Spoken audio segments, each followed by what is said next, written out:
दोस्तों, एक कपड़े की फैक्ट्री में रोज की तरह काम चल रहा था। चारों तरफ मशीनों की आवाज गूंज रही थी। कोई कपड़ा काट रहा था, कोई सिलाई में लगा था, तो कोई तैयार कपड़ों की तह बनाकर उन्हें पैक कर रहा था। उसी फैक्ट्री के एक कोने में बाकी सबसे थोड़ा अलग बैठी थी मोनिका। मोनिका चुपचाप अपने काम में लगी रहती थी, न किसी से ज्यादा बात करती थी, न किसी से कोई मतलब रखती थी। बस मशीन चलती रहती थी और उसके हाथ बिना रुके काम करते रहते थे। अगर किसी कपड़े में थोड़ी सी भी गड़बड़ी होती तो वह बिना किसी को बताए खुद ही उसे ठीक कर देती थी। धीरे धीरे सबको समझ आने लगा था कि यह लड़की काम में बहुत तेज है, लेकिन उतनी ही शांत भी। जहां कुछ लोग उसकी तारीफ करते थे, वहीं कुछ लोग उसे अजीब नजरों से भी देखते थे। पता नहीं कैसी लड़की है, किसी से बात ही नहीं करती और काम भी देखो कितना करती है। धीरे धीरे बातें शुरू होने लगी थीं, लेकिन मोनिका को इन बातों से कोई फर्क नहीं पड़ता था। उसे बस एक ही चीज की चिंता रहती थी कि समय पर काम खत्म हो जाए ताकि वह जल्दी घर जा सके, क्योंकि घर पर कोई उसका इंतजार कर रहा होता था। एक बूढ़ा आदमी जो खुद से ठीक से उठ भी नहीं सकता था। मोनिका के लिए वह सिर्फ एक जिम्मेदारी नहीं बल्कि उसका सहारा थे। लेकिन यह बात फैक्ट्री में कोई नहीं जानता था, यहां तक कि फैक्ट्री का मालिक दीपक वर्मा भी नहीं। दीपक अक्सर फैक्ट्री में चक्कर लगाने आता था। वह हर काम को ध्यान से देखता था। एक दिन उसकी नजर पहली बार जब मोनिका पर पड़ी तो वह कुछ देर वहीं खड़ा होकर उसे काम करते देखता रह गया। बाकी लोग जहां बार बार रुकते थे, बातें करते थे, वहीं मोनिका बिना सिर उठाए लगातार काम कर रही थी। दीपक ने पास खड़े सुपरवाइजर से पूछा, यह लड़की कौन है? सुपरवाइजर ने जवाब दिया, सर नई है, अभी 2 महीने पहले ही आई है। काम कैसा करती है? सर सबसे अच्छा काम करती है। दीपक ने फिर से मोनिका की तरफ देखा और बिना कुछ कहे वहां से चला गया। उस दिन के बाद से वह जब भी फैक्ट्री में आता एक बार मोनिका को जरूर देखता था।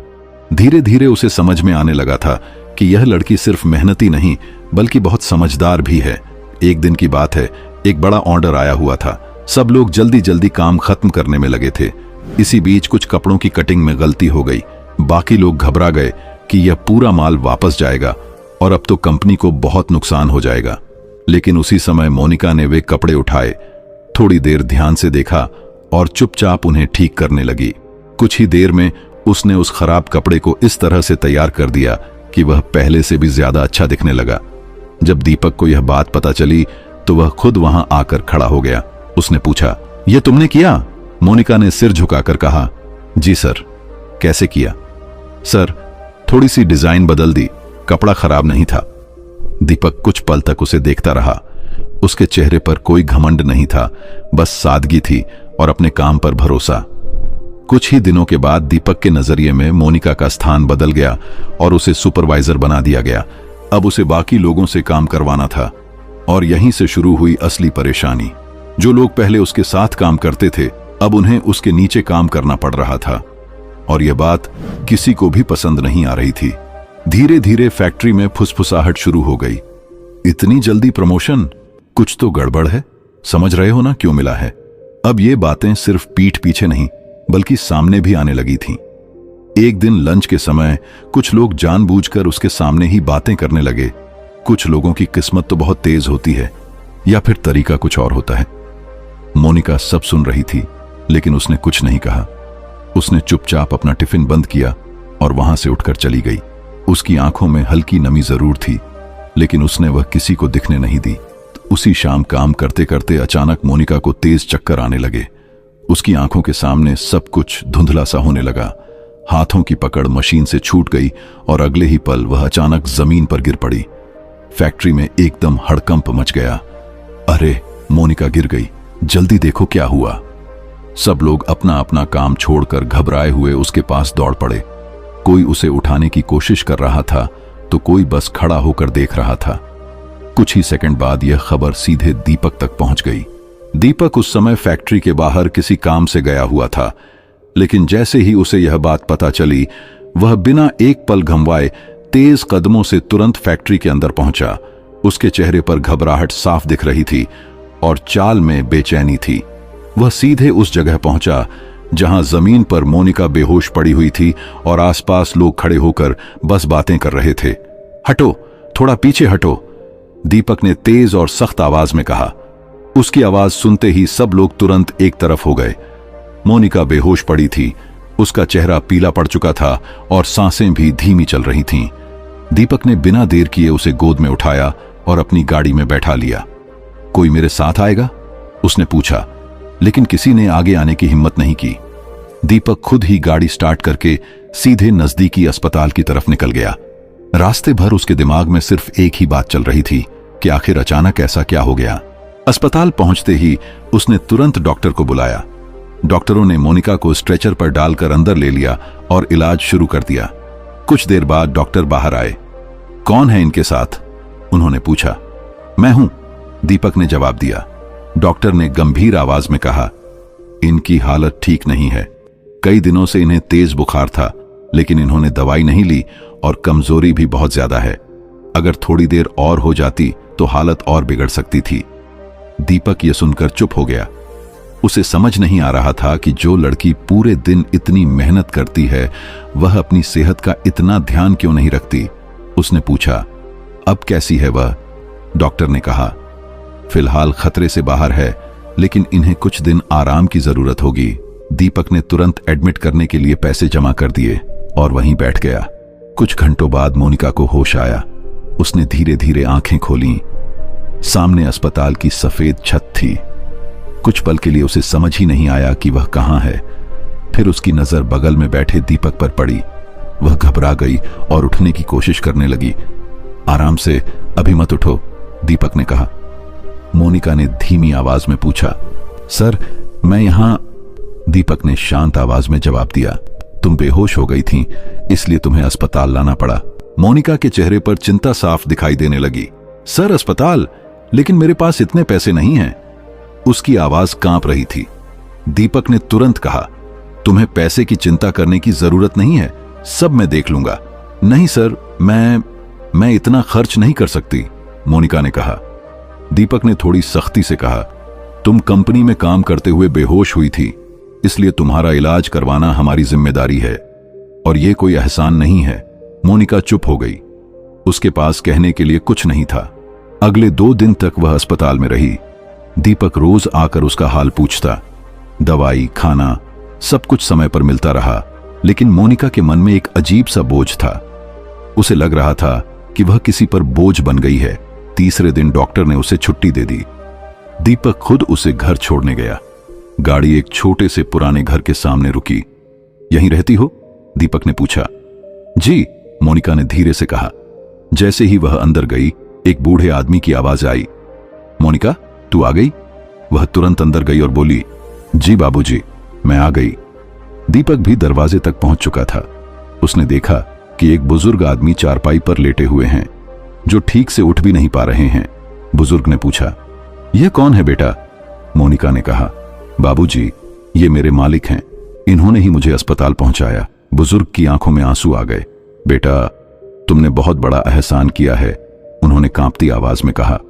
दीपक ने तुरंत कहा, ऐसा मत कहिए, यह तो मेरा फर्ज था।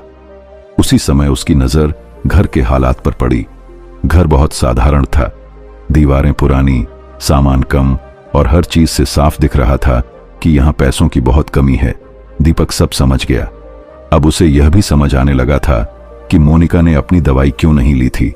वह सिर्फ अपने लिए नहीं, बल्कि अपने घर और अपने बाबूजी के लिए जी रही थी। कुछ देर बात करने के बाद दीपक वहां से चला गया, लेकिन जाते जाते उसके मन में बहुत कुछ चल रहा था। अगले दिन सबको लगा था कि अब मोनिका आराम करेगी, लेकिन वह सुबह सुबह ही फैक्ट्री पहुंच गई।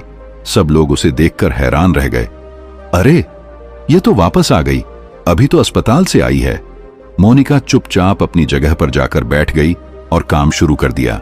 दीपक जब फैक्ट्री पहुंचा और उसने मोनिका को देखा तो वह खुद हैरान रह गया। तुम यहां क्या कर रही हो? उसने पूछा। मोनिका ने कहा, सर काम करने आई हूं, दीपक ने कहा। लेकिन तुम्हें आराम करने को कहा गया था, मोनिका ने धीरे से जवाब दिया। सर, अगर मैं काम नहीं करूंगी तो घर कैसे चलेगा? दीपक कुछ पल के लिए चुप हो गया। उसके पास कोई जवाब नहीं था। उस दिन पहली बार उसे एहसास हुआ कि मोनिका सिर्फ मेहनती नहीं बल्कि मजबूर भी है। उस दिन के बाद से दीपक का नजरिया पूरी तरह बदल गया। वह अब सिर्फ उसे एक कर्मचारी की तरह नहीं देखता था, बल्कि उसकी जिम्मेदारियों और उसके हालात को भी समझने लगा था। धीरे धीरे वह लंच के समय उसके पास बैठने लगा। पहले मोनिका को थोड़ा अजीब लगा, लेकिन फिर वह भी सहज हो गई। एक दिन बातों बातों में दीपक ने पूछा, तुम अपने घर का सारा काम अकेले संभालती हो? मोनिका ने हल्की मुस्कान के साथ कहा, जी, अब तो आदत हो गई है। कोई और नहीं है? दीपक ने पूछा।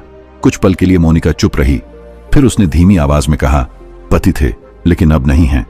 दीपक ने आगे कुछ नहीं पूछा, लेकिन अब उसके मन में मोनिका के लिए सिर्फ सम्मान नहीं, बल्कि एक अलग ही भावना जन्म लेने लगी थी। उसे खुद भी समझ नहीं आ रहा था कि यह क्या है। ये बातें धीरे धीरे फैक्ट्री के बाकी लोगों की नजरों में भी आने लगी थीं, और यहीं से शुरू हुई असली गलतफहमियां। अब हर किसी की नजर बदल चुकी थी। पहले जहां लोग मोनिका को एक मेहनती लड़की मानते थे, अब वही लोग उसके और दीपक के बीच कुछ और ही रिश्ता देखने लगे थे। फैक्ट्री में फुसफुसाहट बढ़ने लगी थी, और यह फुसफुसाहट अब धीरे धीरे तानों में बदल रही थी। अब समझ में आया कि इतनी जल्दी प्रमोशन कैसे मिला। बहुत सीधी सादी बनती है, लेकिन अंदर की बात कुछ और है। मालिक रोज इसके पास क्यों आते हैं?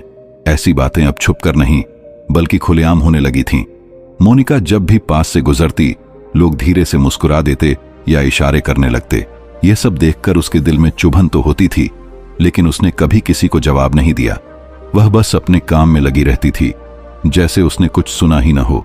लेकिन इंसान कितना भी मजबूत क्यों न हो, हर बात को हमेशा नजरअंदाज नहीं कर सकता। एक दिन काम करते करते उसकी आंखों में आंसू आ गए। उसने तुरंत सिर झुका लिया ताकि कोई देख न सके, लेकिन अंदर ही अंदर वह टूटने लगी थी। उसी दिन लंच के टाइम में दीपक हमेशा की तरह उसके पास आकर बैठ गया। उसने देखा कि मोनिका आज कुछ ज्यादा ही चुप है। दीपक ने पूछा, क्या हुआ? मोनिका ने नजरें झुकाते हुए कहा, कुछ नहीं सर। दीपक ने शांत आवाज में कहा, मुझसे छुपाने की जरूरत नहीं है। मोनिका कुछ पल चुप रही, फिर धीरे से बोली, लोग बहुत बातें करते हैं। दीपक समझ गया कि वह क्या कहना चाह रही है। उसने गहरी सांस ली और कहा, लोगों का काम है बोलना, तुम बस अपना काम करो। मोनिका ने उसकी तरफ देखा, लेकिन इस बार उसकी आंखों में दर्द साफ दिखाई दे रहा था। उसने धीमी आवाज में कहा, सर, बात सिर्फ काम की नहीं है, मेरी इज्जत की है। दीपक पहली बार चुप हो गया। उसे एहसास हुआ कि यह बात अब सिर्फ अफवाह नहीं, बल्कि मोनिका के आत्मसम्मान को चोट पहुंचा रही है। उस दिन के बाद उसने कोशिश की कि वह थोड़ी दूरी बनाए ताकि बातें कम हों, लेकिन जितना वह दूरी बनाता, उतनी ही बातें और बढ़ जाती। अब लोग कहने लगे, देखो, अब दूर दूर रहने लगे हैं, कुछ तो गड़बड़ है, तभी छुपा रहे हैं। हालात अब और बिगड़ने लगे थे। इसी बीच एक दिन फैक्ट्री में काम करने वाली एक महिला, जिसका नाम सरोज था, सीधे दीपक के पास पहुंची। सर, अगर बुरा न मानो तो एक बात कहूं, उसने कहा। बोलो, दीपक ने जवाब दिया। सरोज ने गंभीर आवाज में कहा, सर, ये जो लोग बातें कर रहे हैं ना, वो रुकने वाली नहीं है, और इसमें सबसे ज्यादा बदनामी उस लड़की की हो रही है। अगर आप सच में उसकी इज्जत करते हो तो उसे ऐसे अकेले मत छोड़ो। तो मैं क्या करूं? दीपक ने पूछा। सरोज कुछ पल चुप रही, फिर बोली, अगर दिल में उसके लिए कुछ है तो शादी कर लीजिए उससे, कम से कम लोगों का मुंह तो बंद हो जाएगा। यह बात सुनकर दीपक एकदम चुप हो गया। उसने कभी भी इस बारे में इतनी साफ तरह से नहीं सोचा था, लेकिन अब जब उसने खुद से सवाल किया तो जवाब साफ था। उसे मोनिका के लिए सिर्फ सहानुभूति नहीं थी, उससे कहीं ज्यादा था। वह उसे समझने लगा था, उसकी जिम्मेदारियों को महसूस करने लगा था, और शायद उसे चाहने भी लगा था। लेकिन एक डर भी था कि अगर उसने यह बात कही तो क्या मोनिका उसे गलत समझेगी? क्या उसे लगेगा कि उसने जो मदद की उसके बदले में वह यह सब कर रहा है? इसी उलझन में वह कई दिनों तक चुप रहा। उधर सरोज ने एक दिन मौका देखकर मोनिका से भी बात की। सरोज ने कहा, तू एक बात बता, अगर मालिक तुझसे शादी करना चाहे तो? मोनिका एकदम चौंक गई। तुम कैसी बातें कर रही हो? मैं सही बात कर रही हूं, सरोज बोली। लोग वैसे भी बातें कर रहे हैं, अगर शादी हो जाए तो सब बंद हो जाएगा। मोनिका कुछ देर तक चुप रही, फिर उसने धीरे से कहा, मैं कोई सपना नहीं देखती, मेरी जिंदगी जैसी है, मैं उसी में ठीक हूं। लेकिन अगर वह खुद बोलें तो? सरोज ने पूछा। मोनिका ने इस बार थोड़ा सोचकर जवाब दिया, शादी मैं कर सकती हूं, लेकिन एक शर्त है। क्या? सरोज ने पूछा। मैं अपने बाबूजी को छोड़कर कहीं नहीं जाऊंगी, जो मुझे अपनाएगा उसे उन्हें भी अपनाना होगा, मोनिका ने साफ शब्दों में कहा। सरोज यह सुनकर चुप हो गई। अब उसके पास जवाब था। वह सीधे दीपक के पास गई और सारी बात बता दी। दीपक ने जैसे ही यह सुना, उसके चेहरे पर एक अलग ही शांति आ गई। अब उसके मन का डर खत्म हो चुका था। उसे पता चल गया था कि अगर वह सही तरीके से आगे बढ़े तो यह रिश्ता बन सकता है, और उसी पल उसने एक फैसला ले लिया। अगले दिन पूरी फैक्ट्री में काम चल रहा था, लेकिन माहौल थोड़ा अलग था। दीपक सीधे अंदर आया और बिना कुछ कहे मोनिका की तरफ बढ़ गया। सबकी नजरें उस पर टिक गईं। मोनिका कुछ समझ पाती उससे पहले ही दीपक ने उसका हाथ पकड़ लिया और जोर से कहा, आज के बाद कोई भी इस लड़की के बारे में कुछ गलत नहीं बोलेगा, क्योंकि मैं इससे शादी करने वाला हूं। पूरा हॉल एकदम खामोश हो गया। मोनिका की सांसें तेज हो गईं। उसे समझ नहीं आ रहा था कि यह सब अचानक कैसे हो गया। दीपक ने उसकी तरफ देखकर धीरे से कहा, डरो मत, मैं तुम्हारे साथ हूं और तुम्हारे बाबूजी भी हमारे साथ रहेंगे। मोनिका की आंखों में ये बातें सुनकर आंसू आ गए। फैक्ट्री का माहौल अब भी बिल्कुल खामोश था, जैसे हर कोई उस एक फैसले को समझने की कोशिश कर रहा हो। मोनिका की आंखों में आंसू थे, लेकिन इस बार वे कमजोरी के नहीं बल्कि एक अजीब सी राहत के थे। इतने दिनों से जो बातें उसके दिल को अंदर ही अंदर तोड़ रही थीं, आज वही सब एक पल में खत्म होती नजर आ रही थीं। दीपक अब भी उसका हाथ पकड़े खड़ा था। उसने धीरे से कहा, अगर तुम्हें कोई आपत्ति हो तो अभी कह सकती हो, मैं तुम्हें मजबूर नहीं करूंगा। उसकी आवाज में सच्चाई थी, कोई दबाव नहीं था। मोनिका ने उसकी तरफ देखा। कुछ पल तक वह कुछ बोल नहीं पाई। उसके दिमाग में पिछले कई महीनों की सारी बातें घूमने लगीं। उसका अकेलापन, संघर्ष, लोगों की बातें और फिर दीपक का हर वक्त साथ देना। उसने धीरे से सिर हिला दिया। मुझे कोई आपत्ति नहीं है। उसकी आवाज धीमी थी लेकिन साफ थी। जैसे ही ये शब्द उसके मुंह से निकले, फैक्ट्री में खड़े लोगों के चेहरे बदल गए। कुछ लोग हैरान थे, कुछ को शर्म महसूस हो रही थी और कुछ अंदर ही अंदर जल भी रहे थे, लेकिन अब कोई कुछ कहने की हिम्मत नहीं कर पा रहा था। दीपक ने उसी समय ठहरकर साफ और ठोस आवाज में कहा, हम जल्दी ही शादी करेंगे और सब कुछ बिल्कुल साफ तरीके से करेंगे। उसकी बातों में ऐसा भरोसा था कि वहां मौजूद कोई भी इंसान उस पर सवाल नहीं उठा सका। इतना कहकर उसने धीरे से मोनिका का हाथ छोड़ दिया और बिना कुछ कहे अपने केबिन की तरफ बढ़ गया। उसके इस एक फैसले ने कुछ ही दिनों में फैक्ट्री का पूरा माहौल बदल दिया था। अब फैक्ट्री में पहले जैसी फुसफुसाहट नहीं रही। जो लोग पहले मोनिका के बारे में तरह तरह की बातें करते थे, वही अब उससे नजरें मिलाने से बचने लगे। किसी के चेहरे पर झिझक थी तो कोई चुप रहना ही बेहतर समझ रहा था। मोनिका भी पहले की तरह चुपचाप अपना काम करती रही, लेकिन अब उसके अंदर पहले जैसी घबराहट और बेचैनी नहीं थी। उसके चेहरे पर हल्की सी शांति साफ दिखाई देने लगी थी। धीरे धीरे कुछ ही दिनों में शादी की तैयारियां शुरू हो गईं। दीपक ने शुरुआत से ही तय कर लिया था कि वह इस रिश्ते को बिना किसी दिखावे और शोर शराबे के सादगी से निभाएगा। उसने साफ कहा कि रिश्ते की असली मजबूती दिखावे में नहीं बल्कि समझ और भरोसे में होती है।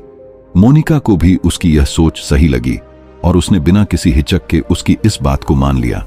शादी के दिन वे दोनों एक छोटे से मंदिर में पहुंचे। कुछ करीबी लोग ही वहां मौजूद थे। कोई शोर शराबा नहीं था, कोई दिखावा नहीं था, बस सादगी और सच्चाई थी। पंडित जी ने मंत्र पढ़ना शुरू किया। मोनिका और दीपक एक दूसरे के सामने बैठे थे। मोनिका के मन में हल्की घबराहट थी, लेकिन साथ ही एक सुकून भी था कि अब उसकी जिंदगी में एक ऐसा इंसान है जो उसे समझता है। जब 7 फेरे पूरे हुए तो दोनों एक नए रिश्ते में बंध चुके थे। शादी के बाद सबसे पहला काम दीपक ने यह किया कि वह सीधे मोनिका के घर गया, जहां उसके बाबूजी चारपाई पर बैठे थे। बाबूजी, आप हमारे साथ चलेंगे, दीपक ने सम्मान के साथ कहा। बाबूजी की आंखों में आंसू आ गए। बेटा, मैं बोझ बन जाऊंगा, उन्होंने बड़े धीमे से कहा।